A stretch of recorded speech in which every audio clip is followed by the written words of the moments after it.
Some legends are born on battlefields, some are forged in blood and conquest. But a few, a rare few, change the world with gold, knowledge, and vision.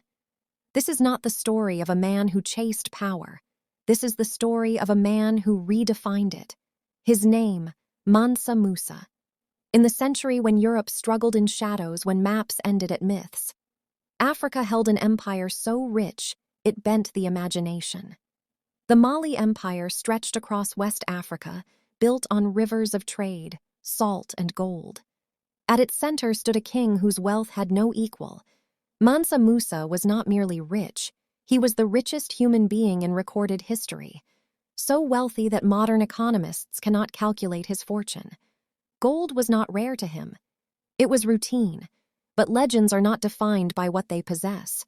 They are defined by what they do with it. Mansa Musa began a journey that would echo through centuries, a pilgrimage to Mecca, not in silence, not in secrecy, but with thousands of people, soldiers, slaves dressed in silk, and camels carrying pure gold. Where his caravan passed, dust turned to history. In Cairo, he gave and gave and gave again. Gold poured into the streets, into markets, into the hands of the poor. So much gold that entire economies collapsed. Inflation spread across North Africa and the Middle East. Prices soared. Currencies weakened. One man altered the global economy by generosity alone. History had never seen anything like it, and it never would again. But Mansa Musa was not reckless. Years later, realizing the damage, he returned, borrowing gold back to stabilize what he had broken. Even his mistakes reshaped nations. Yet gold was never his greatest legacy. Knowledge was. When Mansa Musa returned home, he transformed Mali into a beacon of civilization. He built mosques so grand they still stand today. He founded libraries, universities, centers of learning. Timbuktu became legendary, a city where books were worth more than gold, where scholars gathered from across the Islamic world.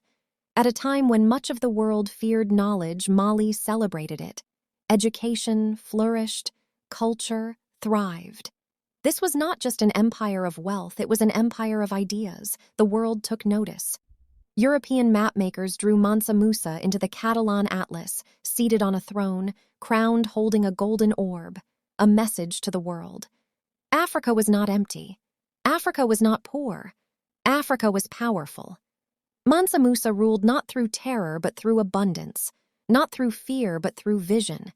He proved that greatness does not always roar. Sometimes it builds. Eventually, time did what it always does. Empires faded, borders shifted, names were forgotten, but legends refused to disappear. Centuries later, we still speak his name, not because he conquered the most land, but because he showed the world what was possible. A king who believed wealth meant responsibility, a ruler who invested in minds, not just monuments, a man whose shadow still stretches across history. Mansa Musa reminds us that true power is not measured by how much you take, but by how much you leave behind. Gold fades, empires fall, but legacy is immortal. Legends never die.